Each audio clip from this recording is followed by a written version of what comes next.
विधानसभा का मॉनसून सत्र हुआ शुरू। सीएम योगी ने नए मंत्रियों का किया स्वागत। सीएम योगी ने समिति कक्ष का किया उद्घाटन। कहा, संसदीय कार्यों के संपादन के लिए कक्ष बनाया। उप मुख्यमंत्री ब्रिजेश पाठक का बयान। कहा, कल हम अनुपूरक बजट लेकर आने वाले हैं। सतीश महाना ने माता प्रसाद पांडे का किया स्वागत। नेता प्रतिपक्ष के रूप में नियुक्त किए गए हैं माता प्रसाद।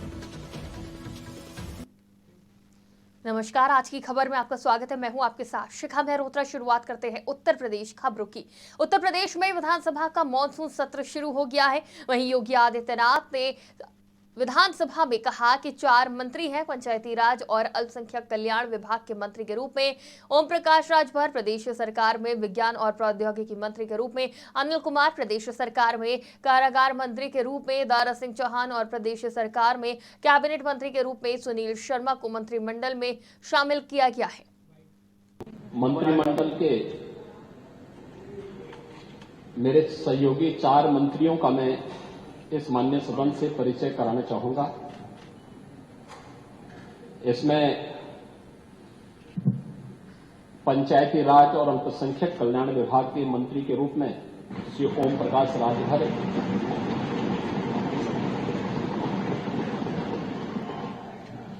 प्रदेश सरकार में विज्ञान और प्रौद्योगिकी मंत्री के रूप में श्री अनिल कुमार जी को,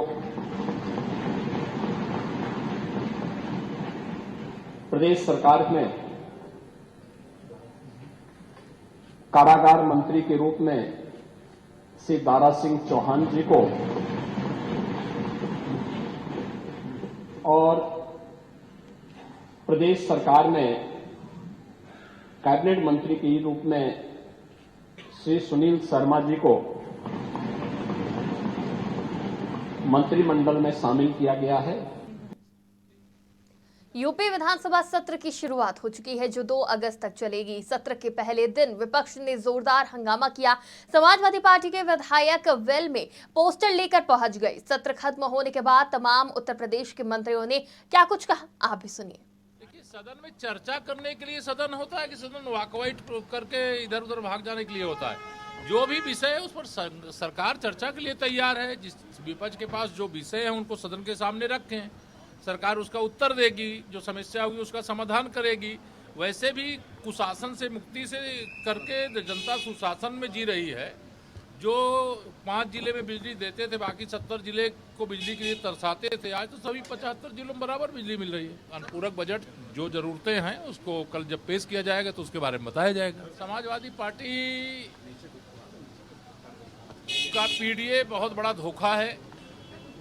कांग्रेस का मोहरा बने सपा बहादुर श्री अखिलेश यादव जी ने अपनी असलियत दिखा दी। एक बहुत पॉजिटिव चर्चा हुई है। बिजली को लेकर विपक्ष ने इशू उठाया था, सरकार ने पूरा जो वास्तविकता है उसके ऊपर जवाब दिया और विभिन्न सारे बहुत महत्वपूर्ण प्रश्न जो आते हैं प्रश्नकाल के अंतर्गत वो भी पूरे तरीके से है। आज पहला दिन एक सकारात्मक चर्चा और जनहित के लिए समर्पित सदन था, तो मैं पूरे सदन के सभी सदस्यों को इसके लिए बहुत बहुत धन्यवाद भी देता हूँ और बधाई भी देता हूँ। बहुत अच्छा रहा। विपक्ष के लोगों ने सरकार चलाने में सहयोग किया है। फोटो खिंचाने के लिए विपक्ष के लोग ऐसा करते हैं।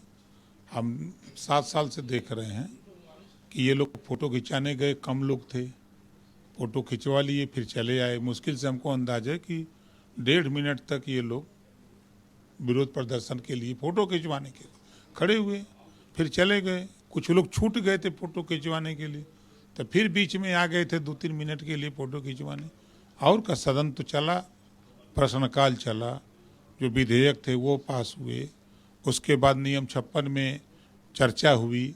जितने लोग भाग लेने थे उससे ज़्यादा लोग भाग लिए, चर्चा हुई और सदन आराम से चला है। कोई नाई, गोंड, पाल, प्रजापति, बिंद, किवट, मल्ला, राजभर, चौहान, आरक, अर्क, बंसी, बंजारा, बहेलिया, खंगार, जोल्हा, दुनिया, अंसारी, साईं, दर्जी, फकीर को दिया क्या? नाम तो लेते हैं पीडीए का, लेकिन इनका हक लूटते हैं। हम तो कह रहे हैं कि 20% आबादी मुसलमान की, 9% आबादी यादव की। समाजवादी पार्टी के लोग ये बता दें कि कि मुसलमानों के वोट पे सरकार बनती है। कितना पुलिस में भर्ती मुसलमानों को किया, कितना सिपाही लेखपाल बनाया, कितना दरोगा बनाया, कितना लेखपाल बनाया, बता सकते हैं? ये खाली वोट लेने के लिए बीजेपी को दिखाते हैं कि बीजेपी खा जाएगी, बीजेपी आपको हजम कर जाएगी। बीजेपी हजम नहीं कर रही है, बल्कि इनका हिस्सा हक समाजवादी पार्टी, कांग्रेस, बसपा लूट रही है। शिवपाल जी बड़े नेता हैं, उनके साथ अन्याय हो रहा है। मैंने ये देखा कि उनके साथ हमेशा धोखा पे धोखा हो रहा है। भाई उसके हकदार हैं, उसके हकदार थे भाई, उनको मिलना चाहिए था। अब ये बात उनसे पूछेगा अखिलेश जी तो वही बताएंगे बेचारे। बहुत अच्छा चला है और सारे जितने भी सदस्य थे अपनी बात को उन्होंने रखा, उसका उचित जवाब मिला है और मुझे लगता है इसी सुचारू तरीके से विधानसभा चलेगी। देखिए, बिजली कटौती और खाद की समस्या ये है और साथ ही साथ पेयजल की भी समस्या है, जिसको कल से परसों में हम लोग उठाएंगे। सीएम योगी आदित्यनाथ ने विधानसभा में समिति कक्ष का उद्घाटन किया। उन्होंने इस मौके पर कहा कि संसदीय कार्यों के संपादन के लिए नया कक्ष बनाया गया है। समिति कक्ष में हुई सकारात्मक चर्चा राज्य के विकास को सुनिश्चित करने में प्रमुख भूमिका निभाएगी। उन्होंने कहा कि समाजवादी पार्टी ने नेता प्रतिपक्ष के रूप में एक वरिष्ठ विधायी कार्यों के विशेषज्ञ माता प्रसाद पांडे को बनाया है। उनके पास संसदीय कार्य का एक लंबा अनुभव है। स्वाभाविक रूप से इसका लाभ पूरे सदन को मिलेगा। उत्तर प्रदेश के उप मुख्यमंत्री ब्रजेश पाठक का बयान सामने आया है, जहां उन्होंने कहा कि प्रदेश के विकास के लिए सरकार प्रतिबद्धता के साथ काम कर रही है। कल हम अनुपूरक बजट लेकर आने वाले हैं। साथ ही प्रदेश की विकास की गति और तेजी के साथ आगे बढ़ने के लिए हम प्रतिबद्धता के साथ काम कर रहे हैं। सत्र में प्रदेश के चतुर्मुखी विकास के लिए सरकार प्रतिबद्धता के साथ काम कर रही है। सड़क, पानी, बिजली, स्कूल, अस्पताल, लॉ एंड ऑर्डर, हर मोर्चे पर सरकार ने बहुत अच्छा काम किया है। मैं सभी विधानसभा सदस्यों का हृदय से आभार प्रकट करता हूं, उनका अभिनंदन करता हूं। कल हम अनुपूरक बजट लेकर के आने वाले हैं। प्रदेश के विकास की गति को और तेजी के साथ आगे बढ़ाने के लिए हम प्रतिबद्धता के साथ काम कर रहे हैं। उत्तर प्रदेश विधानसभा में विपक्ष का जबरदस्त हंगामा देखने को मिल रहा है। यूपी विधानसभा अध्यक्ष सतीश महाना ने समाजवादी पार्टी के नेता माता प्रसाद पांडे का स्वागत किया, जिन्हें सदन में नेता प्रतिपक्ष के रूप में नियुक्त किया गया है। वो विधानसभा में अखिलेश की कुर्सी पर बैठे थे। इस दौरान उनके साथ शिवपाल यादव बैठे हुए थे। इस दौरान उनके चेहरे के भाव देखने लायक थे।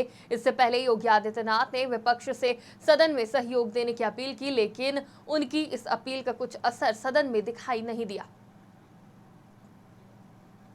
सिद्धार्थनगर के जिलाधिकारी डॉक्टर राजा गणपति आर ने सामुदायिक स्वास्थ्य केंद्र का औचक निरीक्षण करने पहुंचे और सीएचसी में अव्यवस्थाओं को लेकर जमकर फटकार लगाई। जिलाधिकारी ने OPD, LT room, labour room, x ray room आदि का निरीक्षण किया। स्वास्थ्य विभाग में बहुत सी कमियां मिलने से काफी नाराजगी व्यक्त करते हुए दिशा निर्देश दिए। देखिए, सामुदायिक स्वास्थ्य केंद्र उसका मेरे द्वारा आज निरीक्षण किया गया है। निरीक्षण के दौरान जो मेरे साथ सीएचसी का अधीक्षक भी था साथ में, और निरीक्षण में जो भी कमियों पाया गया तो फिर उसको दूर करने के लिए 2 महीना का समय दिया गया है। और जो स्टोर रूम में जो कमी है, ड्रग का स्टोर रूम, उसको भी जो भी कमी है उसको दूर करने के लिए चीफ फार्मासिस्ट साहब को भी निर्देश दिया। बाकी यहाँ पर मैन पावर का कोई इतना कमी नहीं है। जो 1-2 उपकरण जो खराब पड़ा हुआ है उसका संबंध में मैंने इन लोगों को बताया भी, और साथ में लखनऊ से भी बात किया गया है और जल्दी से जल्दी जो भी उपकरण खराब पड़ा हुआ उसका हम लोग लेके आएंगे ज़रूर। और साथ ही साथ जो ये एफआरयू के नाते पिछले महीना केवल 8 सीजर हुआ था, तो हमारा जो हाई रिस्क प्रेगनेंसी का लिस्ट है पहले से चिन्हित किया गया है। तो उन सभी गर्भवती महिला से हम लोग संपर्क करेंगे। संपर्क करते हुए ज़रूर ये सीएचसी स्तर पर सभी सुविधा उपलब्ध है। इस सुविधा का इस्तेमाल करने के लिए इन लोगों को लगातार फ़ोन करने के लिए भी मैंने निर्देश दिया। देखिए, हमीरपुर में बीती रात एक बड़ा हादसा हो गया, जिसमें ट्रैक्टर और लोडर की आमने सामने भिड़ंत हो गई। घटना की जानकारी होने पर पहुंची एम्बुलेंस और पुलिस ने हादसे में घायल सभी लोगों को इलाज के लिए अस्पताल पहुंचाया। फिलहाल पुलिस ने मामला दर्ज कर लिया है और जांच में जुट गई है। चंदौकी के पास पिकअप और ट्रैक्टर की भिड़ंत हुई है, जिसमें 3 मरीज गंभीर रूप से घायल हुए हैं। 2 लोगों की ज्ञात हो गई ये जानकारी, पर एक अभी अननोन है। इसमें से एक जब्बार सन ऑफ इमामी, ये चंदौकी का रहने वाला है, 33 ईयर्स एज है। इसकी कंडीशन सीरियस है, इसको हम लोग कानपुर रेफर करने के लिए सोच रहे हैं। And Munna son of Abdul, जिसकी उम्र 45 साल है, ये भी हालत गंभीर है और एक की अभी शनाख्त नहीं हो पाई है। बाकी की जानकारी अपनी, इनकी हालत गंभीर है और सर में ज़्यादा चोटें आई हैं। अब इनका प्राइमरी उपचार चल रहा है, उसके बाद जैसे ही इनकी स्थिति बनती है हम लोग आगे बताएंगे। उत्तर प्रदेश की खबरों में फिलहाल इतना ही। देश और दुनिया की तमाम खबरों के लिए देखते रहिए आज की खबर।